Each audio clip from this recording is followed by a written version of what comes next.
On the last episode of Dice Funk. Lethal or non-lethal? It's gonna be lethal. I'm gonna do another Dissonant Whispers on the guy closest to me. The guy holds onto his head and screams in pain, and then it pops, and everyone is showered in gore. Violet says, "My bad, I was trying to kill someone else." She says, "That's fine, he didn't even scratch me. Go get your dad's book." I don't have the book, and I don't know where it is specifically, alright? The Archmages are gonna want a hearing at the very least. Prison at the worst. I didn't mean to. Sometimes you just gotta get rough with people. I don't think Alona would like it very much. I mean, you get to choose your god. Like, if she's not good for you, pick another one. Orcs don't get to pick their god. Now that you're here, I'm even more worried, doing whatever I can to go back to how things were before I left. I'm scared, and I'm worried, and I don't know what's going on. She reaches over your back and grabs one of your swords. Alright, she takes the rapier. I got a 7. You wreck up the paper mache. Cool. I'm going to try to figure out how to program you to be my friend, because I feel like that would be better for you. They're coming this way. They like torches? Are we being like Beauty and the Beasted right now? Alright, so there's 2 options. One is we fight a battle we can't win, and the other is we try to run. Or, Jem says, there is a third option. Just a dude and a unicorn. Just a dude and a unicorn on the other side of a lawn from a half-orc facing down a mob of about 60 armed people. You see in front of you, Jem begin to change. Her body begins rearranging itself, stretching, growing, bones popping out of sockets, face elongating, 2 enormous wings sprouting from her back. A tail falls out and stretches out behind her into a sharp scorpion point. And you see before you what is apparently a wyvern.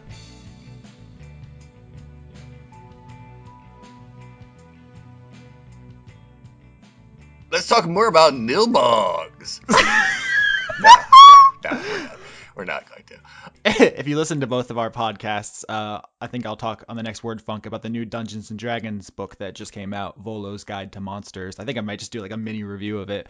But before we started recording, I was reading some of the choice entries, and I'm not going to be able to incorporate any of them into Lorelei, because I think you guys have met all of the species that inhabit this region. But boy, oh boy, are there some dumb-ass D&D dudes. Mm-hmm.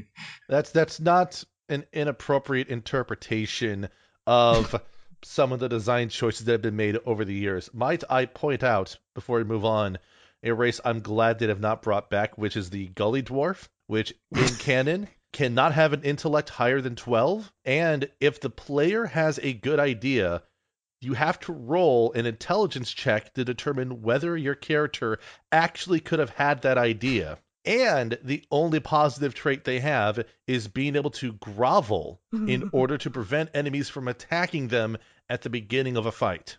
That just seems like whoever was writing that was really frustrated that their group wasn't role-playing. Like, listen, if they're not going to do it, I'm going to make them do it. That's fairly typical race design pre-3rd edition, though, to be granted. Yeah. With lots of wacky prescriptive rules about how you're supposed to play a race. And 3rd edition onward modified that and gave players more agency to determine what it meant to be a particular race, you know. Yeah. A lot of this game is trust, trusting your players to have your back and improv with you and come up with cool ideas. And it's the same reason why thieves back in older editions got bonus experience for stealing stuff, and barbarians got experience for breaking magic items.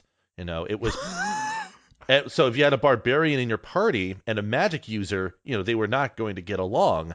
But that was part of the game that was D&D. It wasn't just finish the story. It was figure out a way to get the most experience for your characters while surviving through the story in the same time.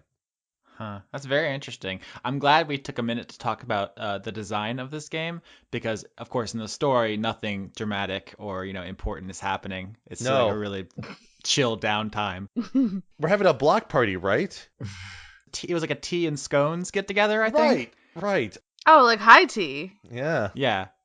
So, Vinny, are you going to roll to put your pinky up, or? I think I can do it without rolling. I'm a lady. I don't know. I think that requires a roll with a penalty now. Uh-oh, wait, hold on. Let me check my notes. Actually, everyone's about to die. Oh, shit. You're right. Whee! Let me shuffle some papers around. No, so last we left the party, Jem the half-orc had gone out onto the lawn to face down an angry mob of about 60 very well-armed Mykonosians. I don't know I didn't plan that ahead of time. How do you say someone who's from Mykonos? So, half the party had followed after her, Drop and Violet, and I think Swift Justice goes where Violet goes. Mhm. But everybody witnessed, before your very eyes, Jem shapeshift into a wyvern, which, as we have discussed before, is a smaller dragon with feet and wings, but no, like, hand arms. Is there a better way to say that than hand arms? There must be. I was trying so hard not to crack up at hand arms.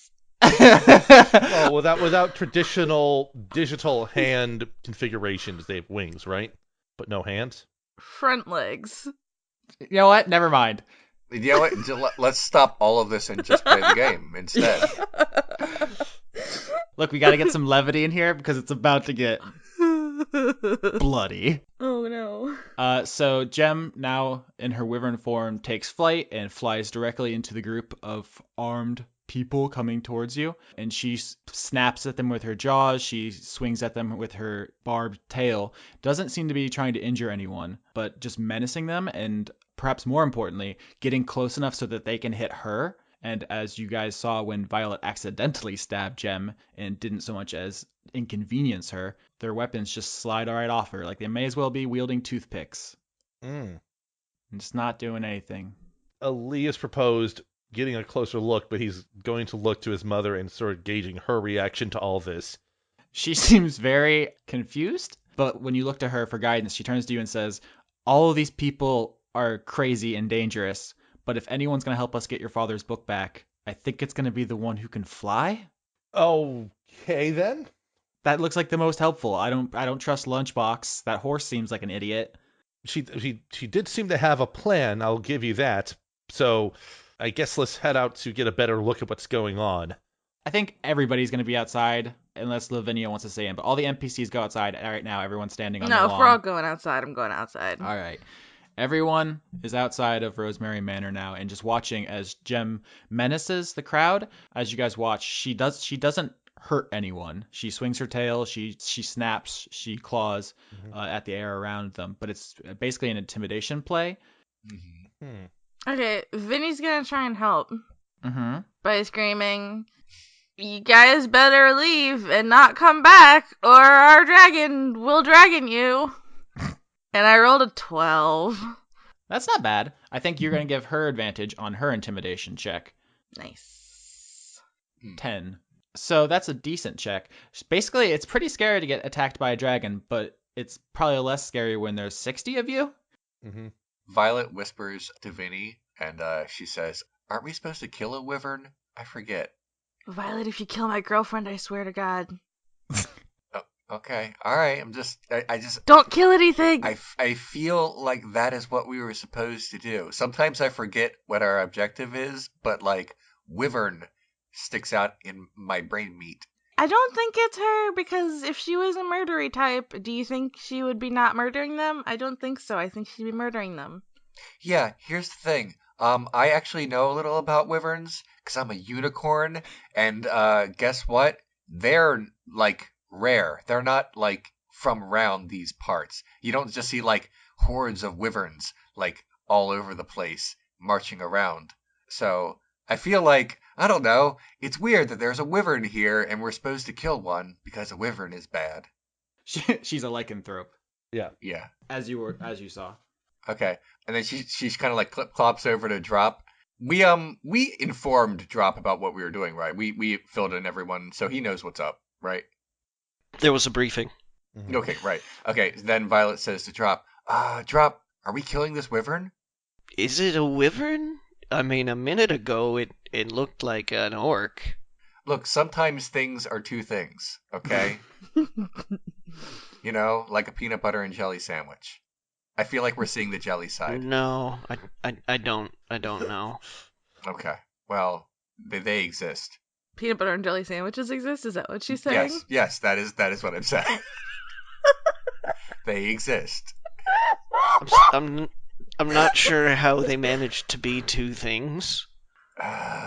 So we now established the PB&J in fiction. Good job, guys. Good. All right. Well, Violet's done asking people if we're going to kill this wyvern because no one is giving it a yes or no. So she's like, I guess I should wait. Vinny gave a very clear no. Yeah. Yeah. Okay. That's fair, but you don't know what's up. I like this. And Drop is like, what? Alias is going to draw out his scimitar while, his mother still has the rapier, and he just sort of keeps an eye on the crowd itself to see if any of them are advancing closer towards us. No, the crowd seems pretty focused on her. Okay. I mean, at this point, she's actually just reaching down and picking the people up with her powerful legs and just Dropping them. flying a couple feet up and dropping them into the crowd. Enough that looks painful, but she's not, maiming them. Okay, Vinny's gonna attempt to use message as a cantrip to Gem and be like, I don't know if this works when you're all dragony, but I don't know what we should be doing here. Also, you're a dragon. P.S. Love Vinny. All right, so that's the first time you've used the message cantrip, which allows you to send a secret psychic message and allows the person to answer. And when you say, I didn't know you were a dragon, she responds, wyvern. Okay, well, I didn't know that either, but what do I do? P.S. Love Vinny. Oh my god, you guys are goofuses. Okay. Violet sort of like stomps around and she's like, hope no one's making any psychic messages right now. That would be against the law. I would be so mad. Swift Justice leans over to Violet and goes, is this crime? Violet says, I feel like it might be, but I also feel like before we determine if it is crime, we need to invent democracy and vote on whether or not we're going to kill the wyvern. Mykonos has an elected council, so it is a democracy, a limited democracy, more of a republic, if you will. A representative democracy. Fair enough. Okay. All right. That's fair, but that's sort of like not like the main thing I was saying. I know what you're saying, that the electoral college is unfair. Can Elias hear what Violet is saying? Yeah, well, unless you want to keep it secret, it's up to... No, Violet is whispering to all of the people. You're taking turns whispering to everybody, and everyone's just waiting in line. Amazing. Violet says one more thing to Swift Justice. Swift Justice, how high can you jump? Not very. Okay, what if, just throwing this out there, what if I grabbed your head in my teeth and flung you head first towards the wyvern, and your chainsaw was out, and you just destroyed it? Like, would that be a thing that you could do? That sounds like it is dependent on your throwing ability. That's fair. I accept that. Let's put a pin in that, because I feel like that's what we're going to do if we decide to kill it. That's all for now. And then Violet kisses Swift Justice on the head, and then goes into like attack stance because she doesn't really know what's going to happen now. And she doesn't want to ask Elias's opinion of this. Fantastic. Nope. She does not. Did Gemma respond to my second message? Which was the second message? I apologized for calling her a dragon, and then asked what I should do, and then said, P.S. I love you. No, she sends back a heart eyes emoji. Oh, I like that, but it is not very helpful. So PB&J's and emojis exist. Deal with it. I would say something to completely dissolve the theorizing and planning going on here, but I'm apparently left in the dark, so I can't do anything about that. Oof. Yeah, because there's at least 3 critical flaws in the plan here. At least 3 critical flaws. Elias is like, I'm the only one who knows how to play. Please, someone include me. Elias will then look over to Violet and call out to her, Violet! What up, Home Slice? What do you want? I'm not sure what we're supposed to do with this situation here, because this crowd, if we get rid of the wyvern, is going to come after us and kill us. That thing's the only thing stopping them from hurting us.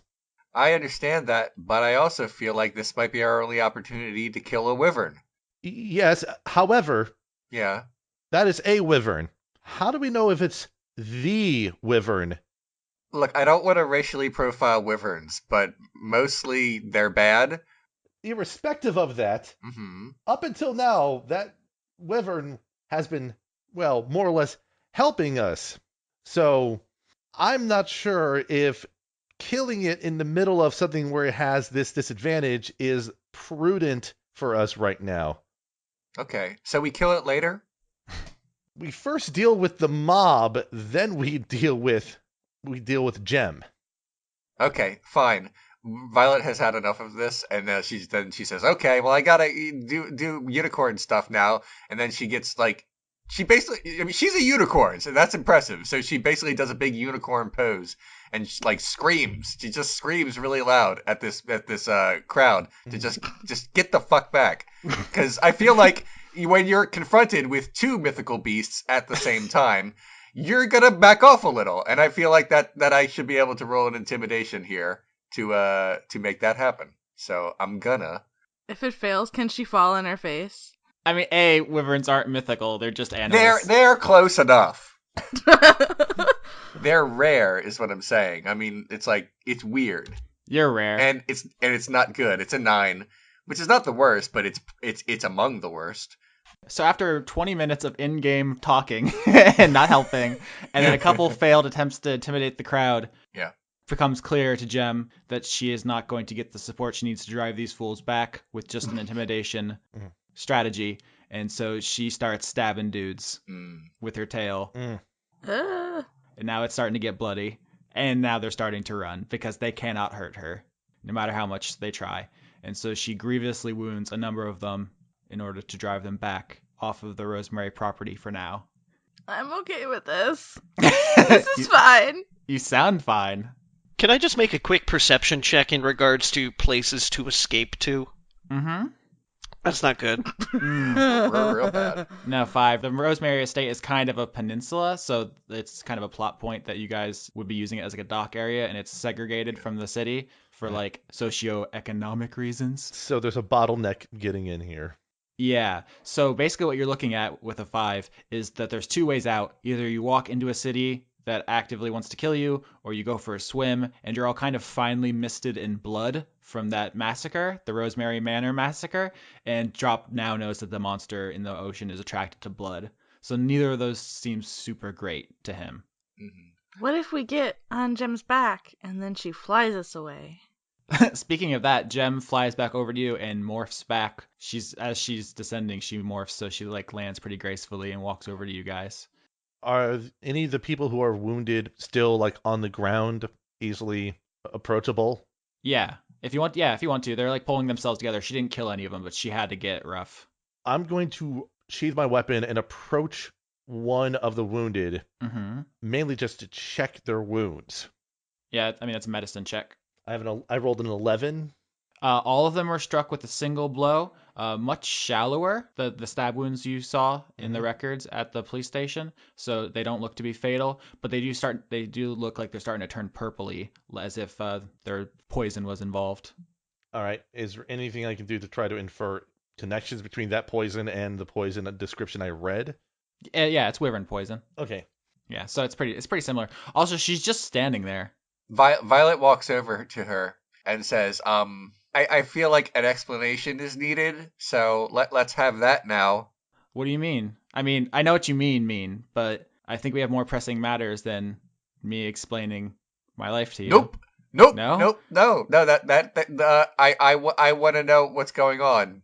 They're gonna come back. They're gonna get more people and more weapons, and there's no way out of here. I think the only stalling for time, huh? Violet, we have to escape. Do you guys not want to live? Oh. Drop shrugs his shoulders. Oh, we're gonna have a talk.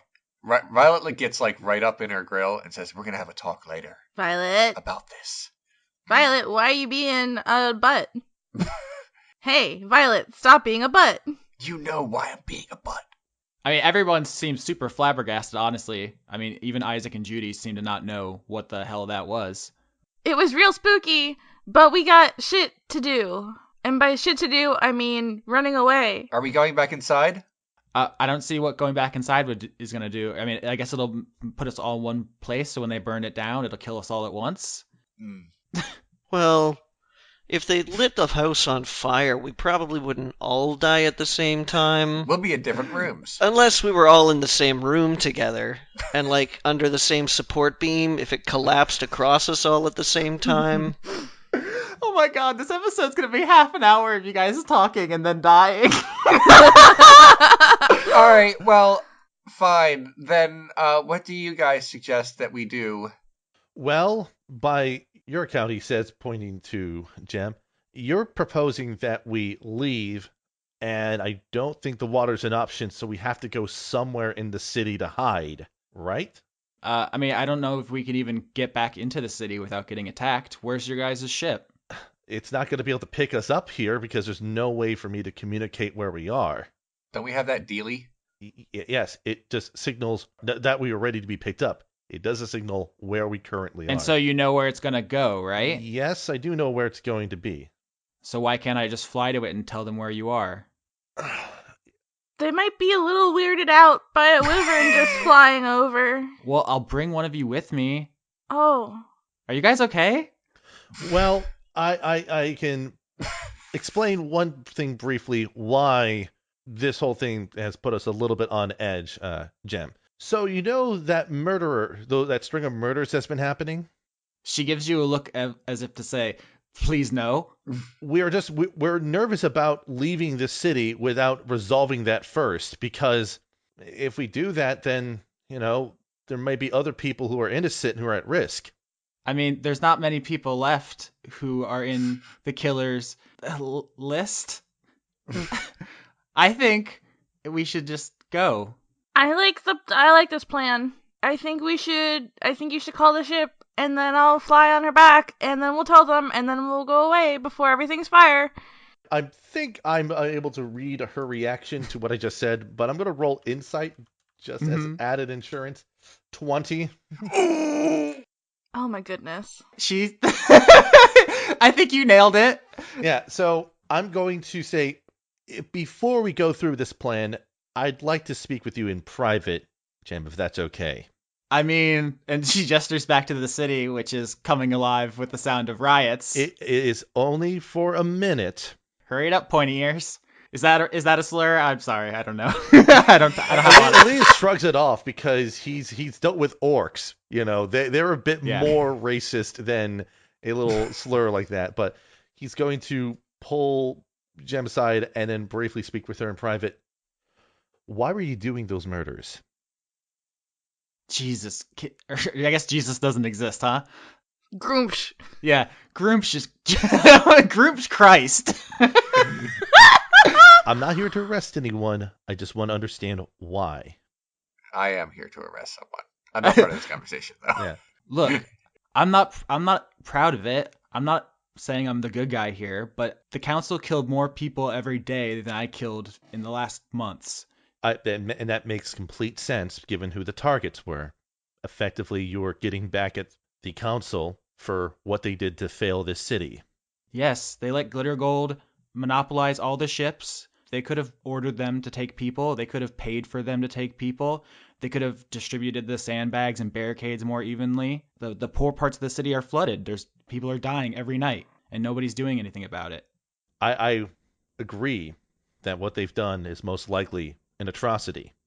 I don't agree with this way of dealing with it, especially now that, given what has just happened, there's going to be a lot of suspicion as we leave. They left my dad and the entire army to choke to death in the mountains. I'm aware of that. I want to do something while this is happening. I just want to let that be known. Okay. Okay. Go ahead with your thing.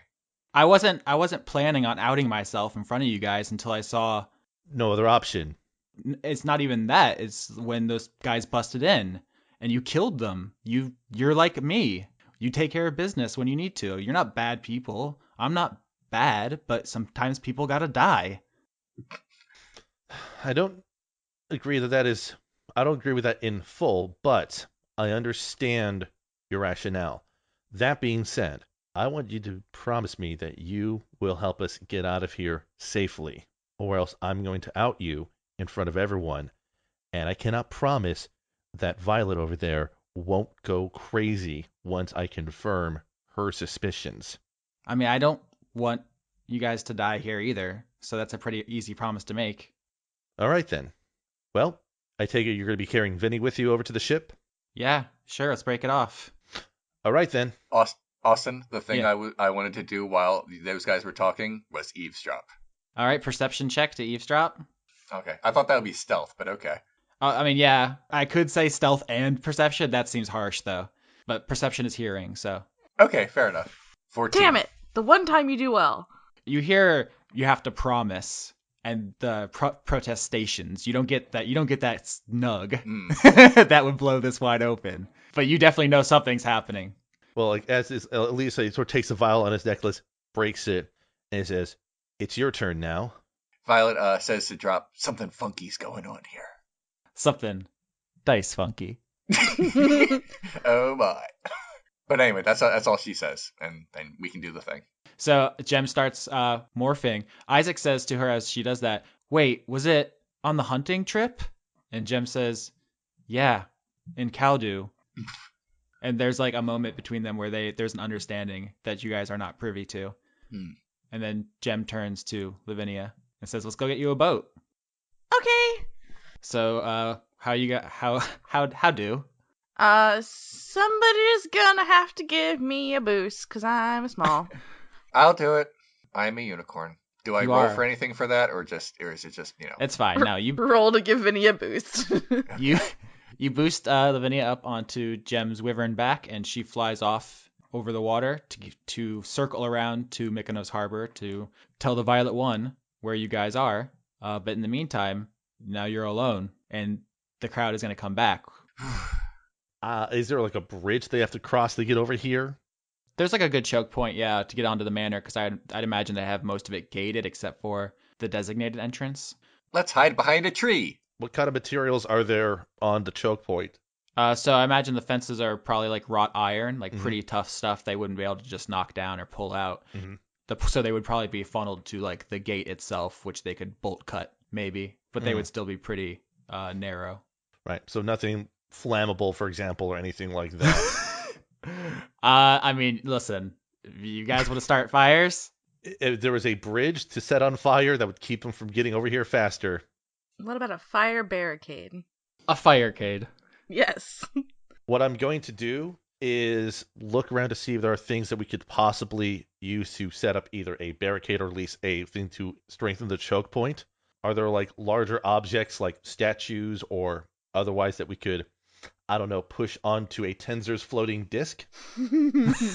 Yeah, sure. If you guys want to collect all the lawn garbage, including the 6 and 2 half boys that you murdered, to stack them onto a disc and float that over to the gates. Yeah, I like it. Yeah, so Alias basically does the spell, not casting as a ritual because there's no time for that. He just casts Tensor's floating disc, and it can hold up to 500 pounds at a time, and it floats around fairly quickly, so... So you guys stack some logs, some statues, some furniture, some bodies onto it, float it over, put it down in front of the gate. That is going to slow them down. That's good. That's good. You need that time. Is there any conversations you want to have? Because the NPCs are super friggin' confused. Violet says, Elias, what were you guys talking about? Just making sure that Jem understands what the plan is fully, so that it doesn't go by with a hitch or anything like that. I would like to check to see if this dude is lying to me. All right, if you want to, if you want to roll insight against deception, we can try that. I would. I think that would be fun. Okay. I do not. Oh no! Oh yes! Oh, goodness gracious. And I rolled a natural 1 because Leon can't fucking let something drop. 17. Doesn't matter what you roll. I feel Well, like... if it was another one. Yeah, if it was another one, then it cancels each other out. Yeah. All right, so I guess Elias is a bad liar. He's not used to it. He's such an honest boy. All right, I mean, obviously, I can't compel him to talk, but I'm gonna say that Violet is super aware that Elias is full of shit right now, and she says, "I'm gonna talk to you later too." Elias pulls out his sword and points it at Violet. Oh my god! Oh, If you want to talk to, if you wish to talk to me about something, Violet, now is a fine enough time to do so. okay. Okay, well, I feel like you're lying to me about the wyvern. I think it is the serial killer, and we should know that, because the serial killer just took off our tiny girl. In response to you pulling a sword on Violet, Swift points his sword at Alias, Hell yeah. and Sildiel points her sword at Lunchbox. Okay. Is this a fucking Mexican standoff, but with robots? Drop face palms. I really like this scene because in the background, it's like the sunset over the ocean is beautiful, and then in the middle ground, there's a stack of bodies, and then in the foreground, it's like this Captain America Civil War poster. But in between them, there's a pile of bodies. Off in the distance, Vinny's going, wee! So what does Elias say to that? Well, Elias puts his sword away and says simply, 1, a serial killer has a specific pattern to who they kill and why. No one in this area fits her MO. Secondly, we need her to get out of here unless you like getting massacred by a crowd or burning to death. I'm pretty good at not burning.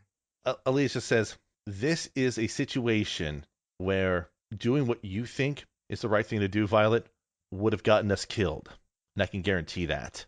And remember, the wyvern poison detail was not in the police reports. That was something you guys got from Swift Justice after.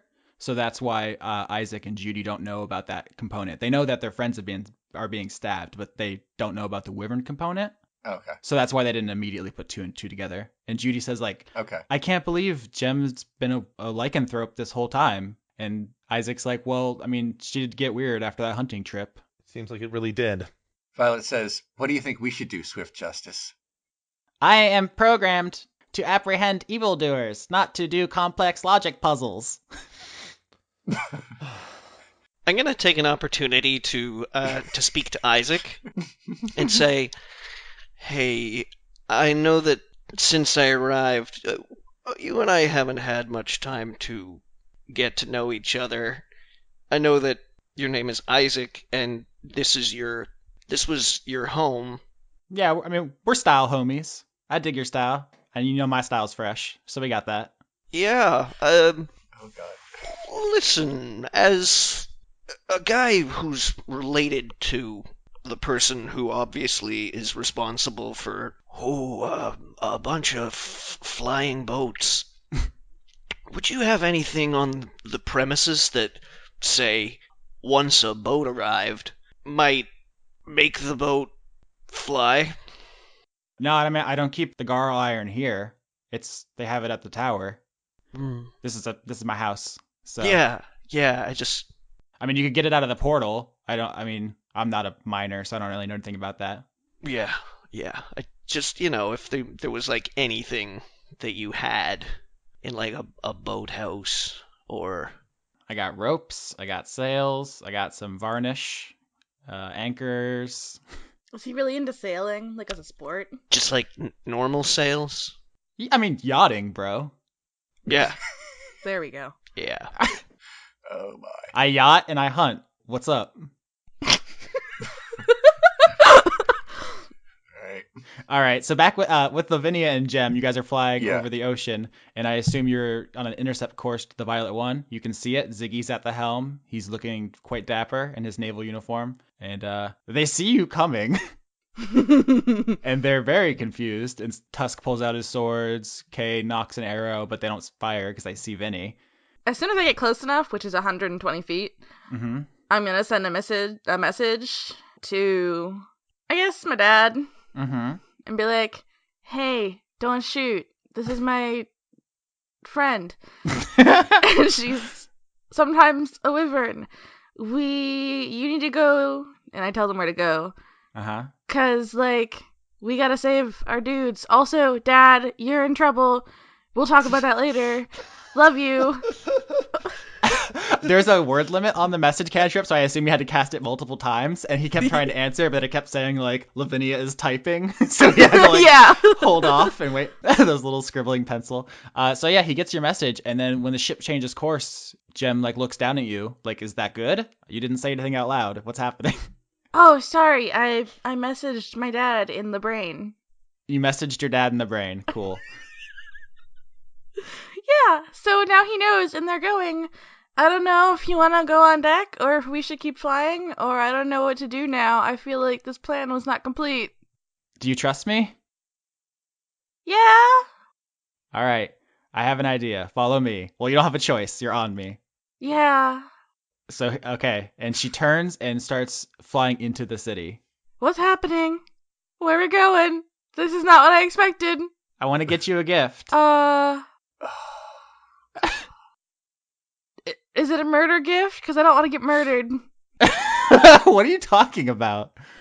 The city is scary, but okay, I'm just gonna let you do the thing. All right, we're going to go do the thing. Trust me, it's going to be good. Okay. All right, so you guys fly back into the city. There's still some time before the ship gets to the group outside the manor. Are you guys doing anything? Because everyone is quite confused. Alias is keeping a secret. Violet's losing it. Losing her little marbles. Deputy, what do we do? Humans are assigned to puzzle their way through conundrums, moral conundrums. Okay, well, I guess for now, it's not like we have the wyvern in our custody, so right now, we just have to work on surviving, and then when we get to the wyvern, we'll see what we see. Drop is gonna lean in and say to Swift Justice, I'm sorry, were you talking to me? Because I'm the only human. Violet horse coughs. One moment, and Swift Justice closes his little eyes, and you guys hear beeping and whirring. Oh, God. And then Swift turns to Violet and says, my records indicate that Deputy Lee is a human, but you are a quadrupedal equine. No, I'm just having a bad day. It's something that humans do. You wouldn't understand because you're a box. Oh, okay. Ooh. So just chill out. We're still friends, and I'm still a human, and you're still working with us, okay? Identify yourself. Oh my God. I'm Deputy Lee, 50214. And then behind you, Isaac says, bro, isn't your name Violet? Shush. This guy obviously can't be trusted. And I am obviously also not a bro. And then Judy pulls out the wanted poster, which she was referring to earlier, and says, no, it says Violet right here. Apparently you yell at everyone. I use my entire huge horse body to like move in front of it. Swift Justice says, my records indicate that a quadrupedal equine named Violet is wanted in Mykonos. Maybe, but that's obviously not me because I gave you the identification. Alias leans over to his mother, says, we might want to brace ourselves for this. and Alias just draws out his scimitar again. Sildiel draws out her sword too. She's following your lead. Leon, can you roll me a deception to lie to this robot? I don't know if... Can robots be tricked? This robot trusts me, I feel. With disadvantage? To what? To deception, to lie to this robot. Oh, deception, okay. Well, I have -2 and a disadvantage. That's pretty fucking awful. Especially given the fact that you said before, I'm a unicorn on a handful of occasions. Out loud. Look, let's not quibble and argue about who is and who is not a unicorn. Okay. Okay, well, that's a 2. You ruined it. You ruined my friendship with a robot. It was so beautiful. Drop blew up your spot. It was not me. Yeah, it totally was Drop. And then, like, all the NPCs who clearly did not know what to do. Yeah, because you guys didn't let them in on the plan. Swift Justice fires up its chainsaw. Behind you, you can hear the sound of the mob reaching your barricade. Drop points to the barricade and yells, look, crime! Oh, no! That's a pretty good argument. The right to assemble is protected under the First Amendment of Mykonos. Okay, I have to call bullshit on that. Alias shoots a firebolt at one of the logs in a pile blocking the crowd to set it on fire. Yeah, nice. It's the log does not have an AC. So, yeah, you have erected a flaming barrier. Swift says, fire hazards are a crime, though. This is all crime. Oh no, I'm glad I'm on the wyvern. Oh, wait. All right, is Swift Justice like looking like it might go after us? It's revving its chainsaw and looking from person to person to person as if its circuits are trying to digest. Violet says, "Oh, I want to do something. I want to do something." Violet looks at Swift Justice and says, Swift Justice, I need you to figure something out for me real quick, okay? I thought we were friends. No. Swift Justice, what would a square circle look like? I am not programmed for geometry. I was hoping that would be a paradox and his head would explode. Damn it. Okay. Fuck. I don't have any other plans. Can you imagine a campaign where that was how it worked? That would be so great. I feel like that was pretty brilliant on my part. But fine, fuck it. I guess we're fighting a tiny robot. Well, Yeah? He was literally our best friend. Okay. He was your best friend. your best. Yeah. He was also a guy with a chainsaw on our side. Mm-hmm. And it looks like he's committed a martial flaw here, okay? Wow. By teaming up with us. Wow. Okay, hold on. Okay. Let me just. None of this was my fault. Look, this thing is small. Can't I just punt it like a football? Roll the dice to punt it like a football. All right, I guess that's what I'm doing right now. Violet says, "I'm sorry, Swift Justice," and then tries to do it. By the way, I'm aiming for the fire. Wait, what? He's aiming to kick him into the fire. Let's see what happens. I don't want to rain in your parade. Try it. 16. All right, so you kick him, and I said him. I keep misgendering this poor robot. So you kick Swift Justice, and it loses its feet and tumbles back, but it doesn't go directly into the fire. It steadies itself, and it's gonna take. Do you have your kick damage? I'll just give you just d6 plus strength. That's fine. 8. All right, you dent in part of Swift Justice's face as you kick it back towards the fire. It stumbles, rights itself, and says, "You are not my partner anymore." Oh. Well, you were trying to come after us. And it rushes at Violet and swings. Yep, we're gonna die now. Oh, shit! That hurt. So you guys have seen this chainsaw in action, but you're not aware of its specific game mechanics until now. And now you will be. So for the audience, I rolled a 26, which is definitely a hit. Mm-hmm. Yeah. And the way this chainsaw works is in addition to doing damage, anytime it hits someone, as you've seen, they lose a limb. Fuck. Let's cut back to Lavinia and Jem. Oh, really? We're gonna cut back now? Does it count for unicorns? You guys are flying over Mykonos, and it becomes clear to Vinny where you guys are going. You haven't been here yet, but you've heard about it. It's the Temple of Primus. It is the big cross-shaped temple in the middle of the temple district, and there's nobody around, it looks like. Everyone is gathering towards the mob scene on the rich side of town. You can see from the air, actually, this is the best look you've gotten at the city. It's kind of in two parts. There's the shitty part that's drowning, and then there's the much nicer part where that is not drowning. And I think you get a better idea of the urban development of this place.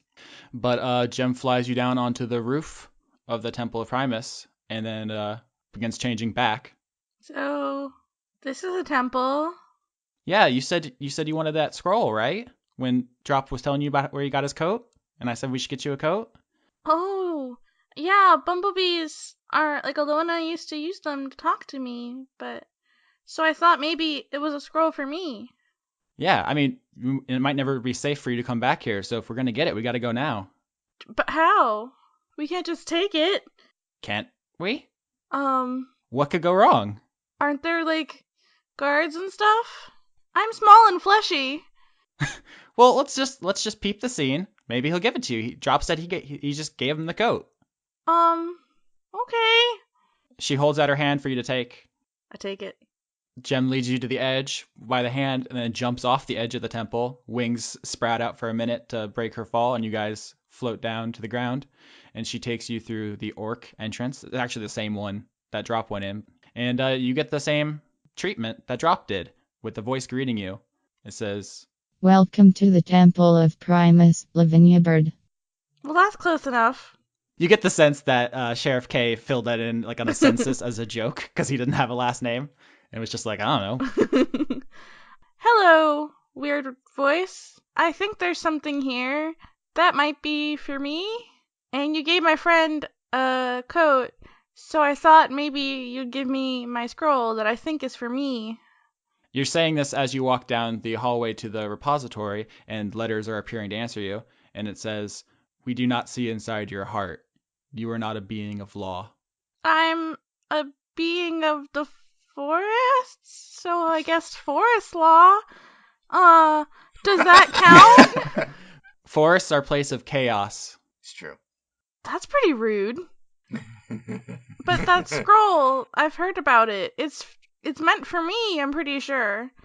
We do not give these artifacts to anyone who asks for them. Only those with law in their hearts and pure, selfless intentions align with our goals.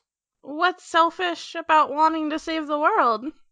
We cannot see inside your heart, so we do not know your intentions. What do you mean you can't see inside my heart? First of all, how do you even see inside a heart?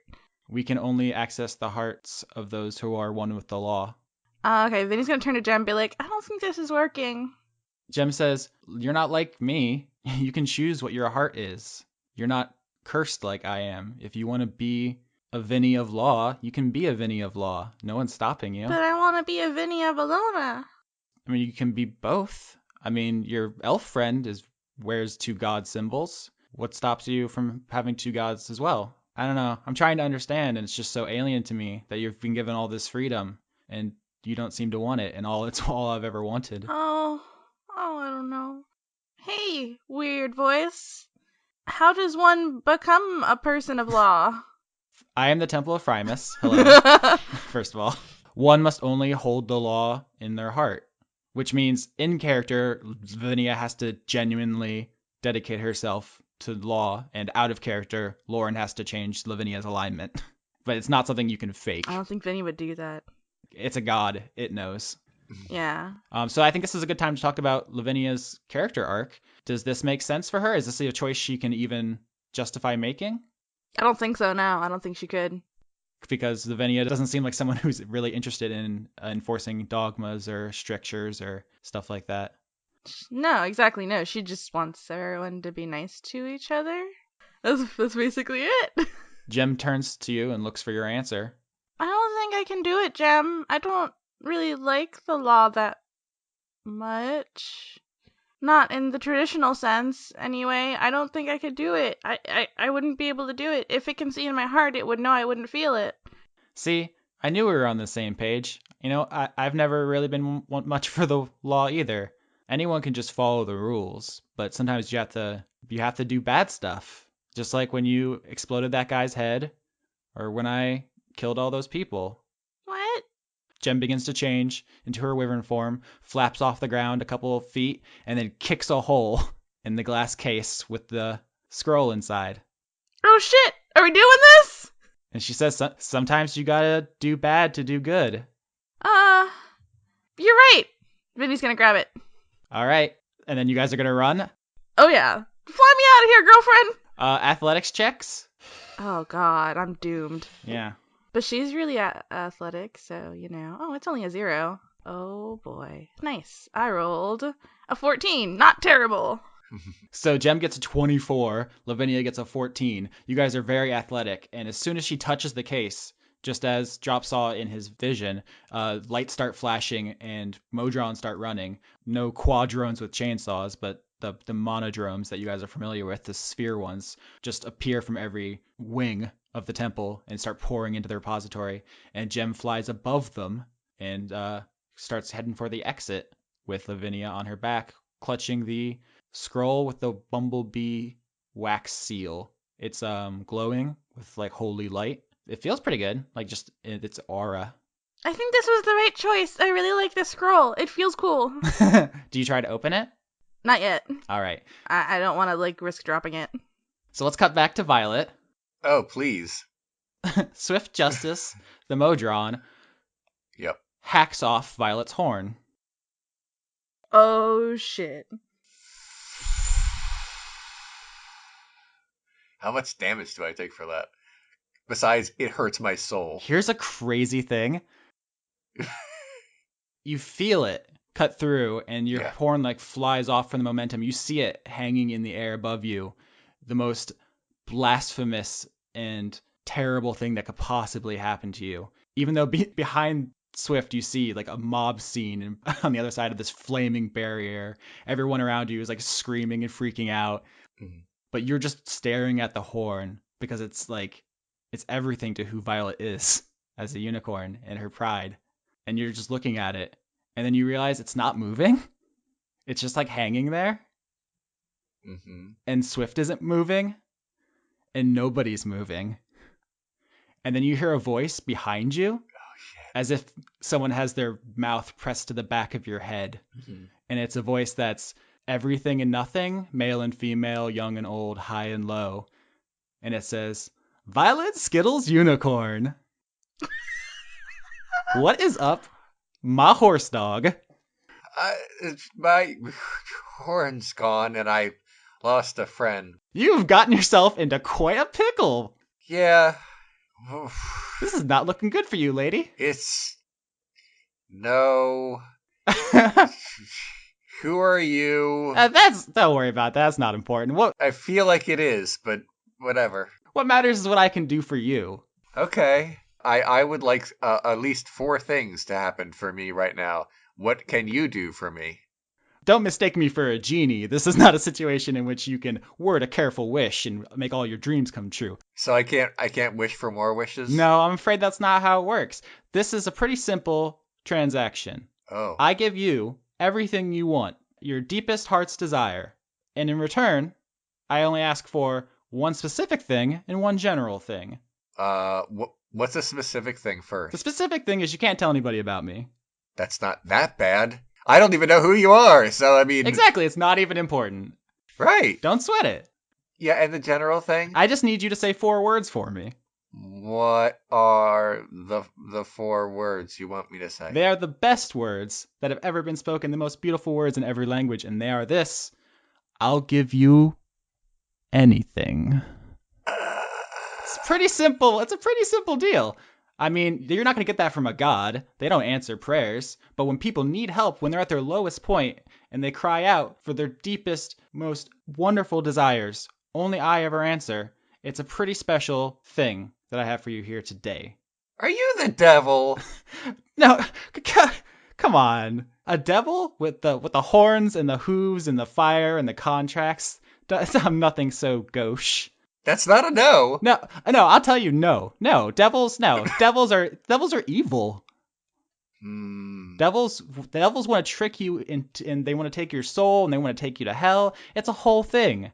They're bad. I'm not anything like that. Can Violet see what is talking? No, you're like in this weird liminal space where of like frozen time, and you can like spiritually turn around. Your actual physical body won't move. Okay. There's no way to detect like visually what is happening. No matter what you do, the voice will always be behind you. Damn it. Okay, so I can't roll to see this thing. No. God damn. Violet, if it puts you at ease, Miss Skittles, if I may. That's my middle name. My last name is Unicorn. Yeah, that's more of a species. Let's not quibble. It's more of a species. Look. No, if it puts you at ease, listen, I'm not a devil. I'm not here for your soul. I'm not even a god with all their schemes and their plots and their motives trying to take worshippers to their planes. I'm just a person who offers people what they want most at the fair price that commands. It's economics, really. But if you give me everything and then I'm supposed to give you anything. You get your heart's deepest desire is what you get. The thing you want most. And the only fair price for that is whatever I want. Yeah, but what I'm trying to say is like, let's say I wanted a cake. I mean, it's not. It's so much more than that. But let's pretend it's a cake. Then you like, okay, here's your cake. And then tomorrow you can be like, okay, what I want is your soul and also that cake back. And then I'd have to do it. That's fair. That's a very good. See, people don't read the fine print usually on like devil contracts, this is definitely not. So I understand where you're coming from. But here, let me put it this way for you. Do you like stories? So much. Let me tell you a story, all right? Think about this. An elf lady, left all alone in a monastery, left to die. She has nothing in the world, nobody. She's been abandoned. She just wanders off into the Smoky Mountains with no direction, no hope. And she stumbles into some tunnels filled with smoke from a long ago tunneling accident. Just careless gnomes, you know how they are. And, I mean, there's no ventilation in those tunnels, Violet. You can only breathe so much smoke. Oh, I know. And so what happens? Bad things? Yeah, your lungs, they fill up with ash, and you choke to death, slowly. It's a bad way to go. It doesn't matter how many years you tell yourself that death is a part of life and you have to accept it. When you're dying, slowly and painfully, alone, sometimes you just cry out. And then I'm there, and then you have a brand new set of lungs. All I took was some time and a conversation, a fair trade, and there's a hole in the ground. It's not a big thing. Violet starts crying Oh. and looking at her horn. Spiritually crying, yeah. Yeah, spiritually crying. Here's the thing. I don't want anything from you except for you to say those words. I don't have any use for things, for stuff. I'm not even here physically, materially. I'm not like I'm going to have to punch a hole into your plane to even get to you, to heal you. I need you to say those words. And then you'll be better than ever. You won't just be back to normal. You'll be better. Oh, I like things that are better. It's better than worse. Yeah. Everything you've ever wanted, Violet.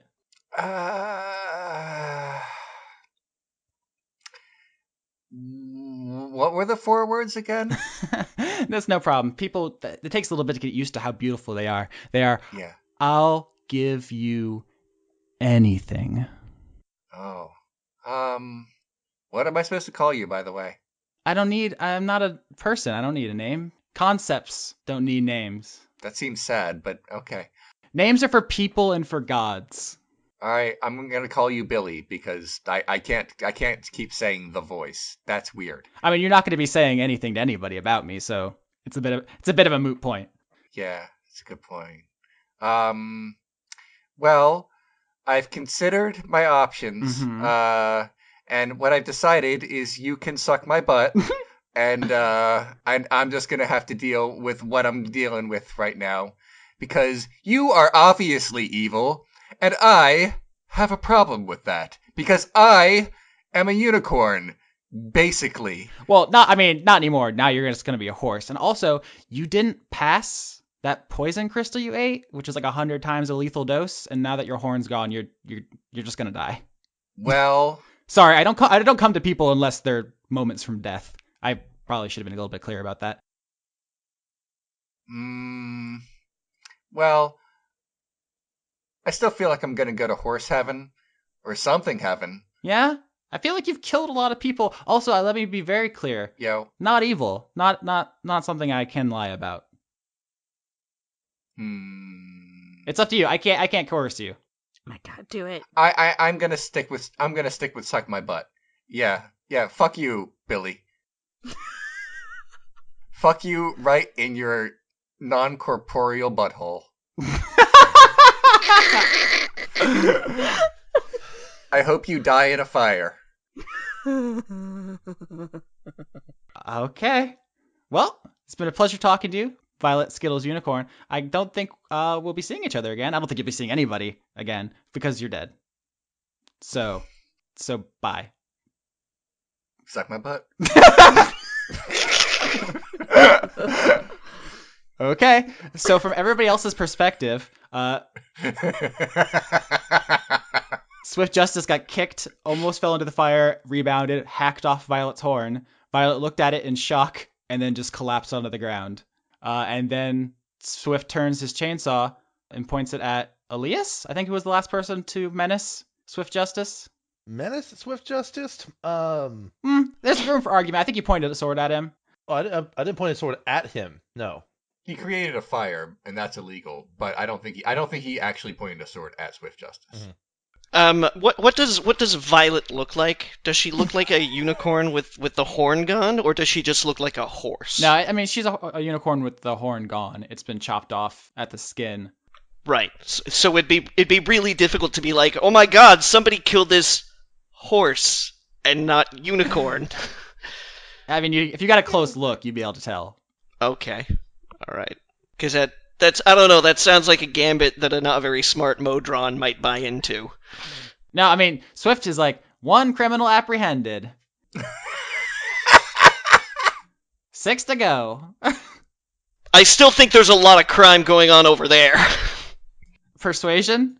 Ooh. Yeah, get a persuasion check on that. Make it happen. Oh boy. 14. This is a lot to process. Mm-hmm. That's pretty good. That ain't bad. Yeah, Swift turns around and looks at the crowd as they're kicking the barrier down and says, trespassing is illegal under Mykonos statute 069, and charges into the crowd waving its chainsaw. All right. Yeah, there's way more crimers over there, so it's like a numbers game at this point. Stop it, crime boys. So I'm just going to quickly perform a medicine check on Violet. 18. Nice. Ooh. You go over there and you kneel down next to her and you're not certain why she's unconscious. Like, obviously getting her horn hacked off is bad, but you assume it's made out of, like, you know, whatever rhinoceros horns are made out of, right? So, like, hair fibers, but, like, super tough or whatever. Yeah. It's not an artery, so she shouldn't be, like, dying. But she maybe is. Like, her breathing is very shallow and her eyes have rolled back. All right. So I'm gonna tentatively look at the horn. Mm-hmm. And because I remember it sparking before, Drop is just gonna kind of like gently poke it. A spark shoots out and then it dims and stops. It seems as if the magic is leaving it. So Drop is gonna look at Violet, look at the horn, look at Violet, look at the horn, look at Alias, shrug his shoulders, grab the horn, and then start attempting to drag Violet towards the docks. Mm-hmm. And at this point, the Violet one is now within sight, and so Drop is dragging Violet desperately towards the docks. Anybody else? Sildiel is very confused. She says, I don't know if I'm ready to be a pirate, Alias. We're not strictly being pirates, Mother. It's complicated. It's part of it. I mean, let's be fair here. It is definitely part of it. Elias is going to do something a little odd. Great. He's going to try to affix the horn back to where it belongs, even though he can't view the magic to it. Even though he cannot reinstill the magic in it using mending. He just needs Scotch tape. So it's okay. So then let's say then that I'm dragging Violet by the back legs. Mm-hmm. I'm just like hauling horse butt along, and then Elias is like chasing along, trying to like get the horn back on. I need to check the exact wording on mending, but if I recall, It basically can repair a break or a tear in an object, and it can be used to physically repair a magic item or construct, but it cannot restore magic to such an object. But that's up to you to whether this would be prudent for that. It's magic. As long as the break or tear is no larger than 1 foot in any dimension, you can mend it, leaving no trace of the former damage. It's thin. It's a horn, so that would make sense. so I get where you're coming from, and it's definitely something we could entertain, but it's less of a thing and more of a body part. That's fine. That's I mean, he's fair, going I to guess. attempt it, and it will probably fail. Or, yeah, it's like that's all he can do because he doesn't have medicine as a skill. Or it'll be funny. Yeah, I mean, so yeah, it's actually a really good character moment of Elias trying to use his magic to reattach Violet's horn, but it does not succeed. It doesn't look to me like something I could reattach with medicine, does it? No. Didn't think so. I think you guys are going to need some sort of specialist, but I don't know if that's going to be if that is even going to be an issue because Violet is dying. Mm-hmm. Yeah. She doesn't have her poison resistance, so she's been poisoned and she is dying of poison. Mm-hmm. And neither Joan nor Ziggy can. You guys haven't gotten to them yet. Yeah, we're in the process of dragging the That's right. swiftly dying horse to the docks. I look to the other NPCs, Mm-hmm. and are they following us? Are they coming with us? I mean, they definitely don't seem happy about it, but as they look to each other, look around, people are kicking through the barrier. Like, Swift is mowing them down, but people are getting through and they're coming. So it's like either go with you or die. Right. And that seems to be a pretty easy decision for everyone involved. Right. So yeah, we head towards the docks, I guess, as a whole group. Mm-hmm.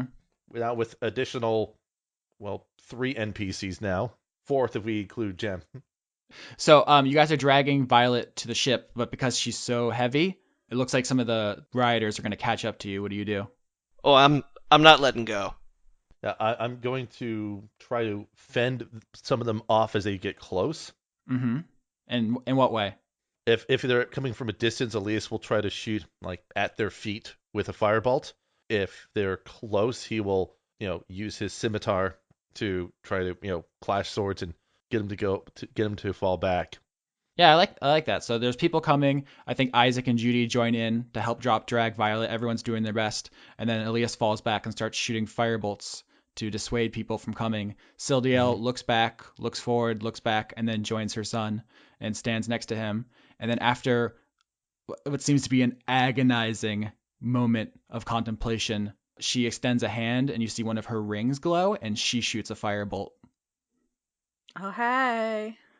This will make Elias just sort of stop for a moment and just glance at his mother directly. It's like, "Will, later." It was a long time ago. Look, things have changed. I said we could talk about it later. Good plan. They swings his sword at someone. Yeah, it's a pretty cool action scene. The Violet one pulls up, everyone gets Violet on, and then there's a mad dash as the boat starts pulling away. And I think Sildiel and Elias don't get there in time to jump on, but they do get there in time if you want to join her. Yeah. And face stepping. Yeah, they a tandem face step sort of thing. The boat was like gone to like a that's not cool degree. Like they're getting out of there. But luckily you guys can teleport and land on the back of the Violet one as it departs. And people are throwing stuff over the water, beer bottles and whatever else they can get their hands on. They're keeping their weapons because they have to fight Swift Justice, who is now in the middle of this 60-person mob and basically just spinning, just holding out the saw and just doing 360s. He's the best character. And eventually I think the saw jams just from flesh, just from obstructive meat, and stops spinning, and Justice goes down, crushed under the weight of the blows being rained down on it. And I think for the second time in its existence, it is smashed apart. He just wanted to do good. Yeah. By dismembering people and causing them to make No. pacts with the He devil. wanted to do law. He didn't Yeah, want to he do wanted good. to do He wanted law. to do law. So yeah, I mean, there's definitely an alternate version of this where you guys made different choices and you brought Swift Justice along, and you do know what. Oh, it's so And good. you do know someone who can reprogram Modrons, so like that was not off the table, but that he done bit it. Okay. And as the last shot, Lavinia and Jem see the Violet one departing, and they swoop in for a water landing for an aircraft carrier touchdown. Hey guys, look what I stole. Do I make a constitution check to not die, or do I just die? I set my sail, fly the wind it will take me back to my home, sweet home. Lie on my back, clouds are making way for me.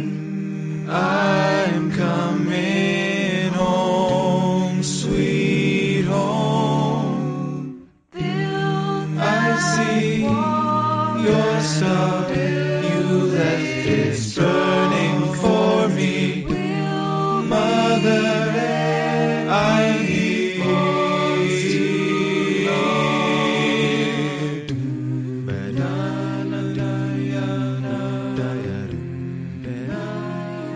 I'd like to thank Overclocked Remix for our theme music, which includes Tears and Rain, an arrangement of Seattle from Deus Ex Invisible War, Dream Eater Mix, an arrangement of Lavender Town's theme from Pokemon, and Ah Kid Pella, an arrangement of Setting Sail Coming Home from Bastion.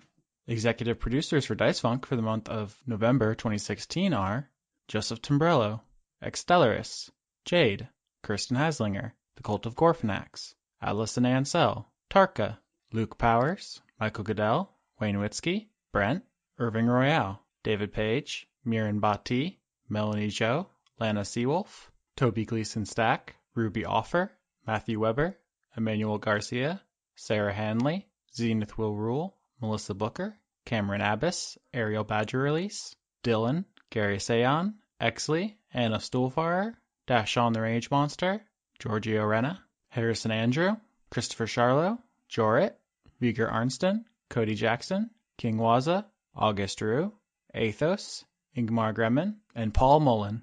You can help support the show directly by finding me at patreon.com/Austin Yorsky, and you can support Leon by finding him at patreon.com/renegadecut. You can also help us out by rating, commenting, liking, or subscribing to us on iTunes, Google Play, Podbean, or wherever else you found the show. Thanks for listening all the way to the end. We really appreciate your enthusiasm and support, and we literally could not do this without you. I liked this episode for Violet because it's basically this was like her redemption arc where she said no to the bad guy, but she might die. Oh yeah, absolutely. She might die. That was a No, that was really good.